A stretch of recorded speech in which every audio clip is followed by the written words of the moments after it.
Lesiones en el rugby. El rugby es un deporte que involucra velocidad y fuerza a partes iguales en cada uno de sus movimientos.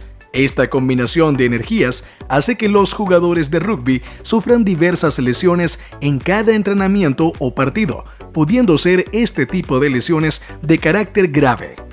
Es importante que tanto los jugadores aficionados como profesionales conozcan las lesiones a las que son propensos. Por eso, en este video te diremos cuáles son las lesiones de rugby más comunes y cómo prevenirlas.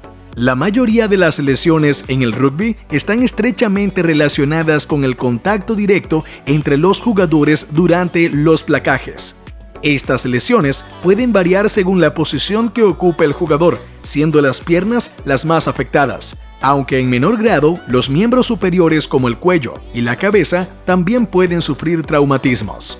Son comunes las lesiones por sobrecarga como la tendinitis y bursitis, también las lesiones traumáticas como los esguinces, luxaciones, fracturas, entre otras. Las más delicadas incluyen las conmociones cerebrales. Heridas en la cabeza. Estas lesiones involucran un grupo de heridas faciales, del cuero cabelludo, orejas y nariz producidas cuando no se usa la protección adecuada. Estas se generan por el impacto tan fuerte de los movimientos en los entrenamientos o partidos de rugby. Contracturas en el cuello. Las lesiones a nivel del cuello son algo comunes por el esfuerzo de los jugadores en ganar la melee, ya que tienden a hiperextender el cuello. Así como también se encuentran el prolapso de los discos vertebrales, fracturas en vértebras cervicales, luxaciones de hombro, fracturas de manos, muñecas y dedos, lesión del ligamento cruzado anterior, entre otras lesiones. ¿Cómo prevenir las lesiones cuando practicamos rugby?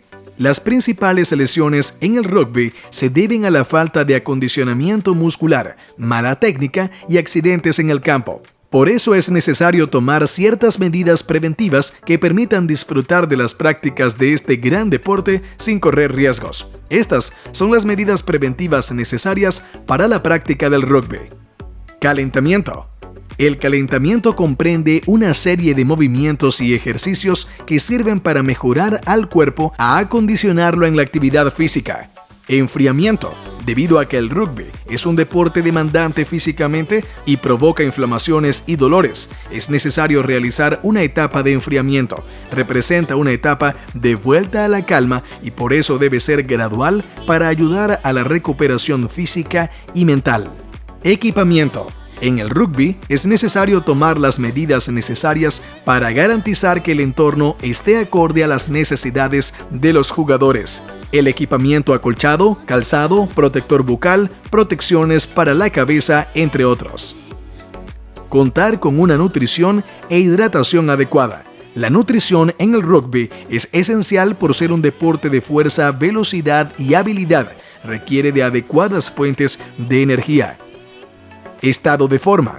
El estado de forma en el rugby es de vital importancia a la hora de los entrenamientos o de jugar en los partidos. Las condiciones físicas de los jugadores deben garantizar la realización de gestos técnicos ágiles y muy eficaces. Como característica principal, se debe resaltar la fuerza para poder realizar los movimientos de contacto físico. Terapias de recuperación. Las terapias de recuperación son los métodos más eficaces para mantener y aumentar el rendimiento de los jugadores de rugby.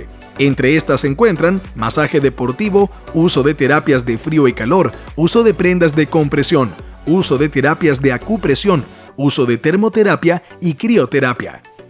¿Cuándo debemos acudir a un especialista para el tratamiento de lesiones en jugadores de rugby? Como te hemos comentado, el rugby es un juego que involucra mucha fuerza y es común generar muchas lesiones graves agudas. La mayoría se resuelven fácilmente, sin embargo, estos signos indican cuándo se debe acudir a un especialista: sangramiento activo, pérdida de la conciencia, confusión y pérdida de memoria, fracturas con exposición ósea. Otras lesiones que no comprometen la vida pero que a largo plazo pueden afectar el rendimiento de cualquier deportista requieren valoración. Las más comunes son las siguientes: dolor articular recurrente, aumento de volumen persistente, rigidez y limitación de los movimientos.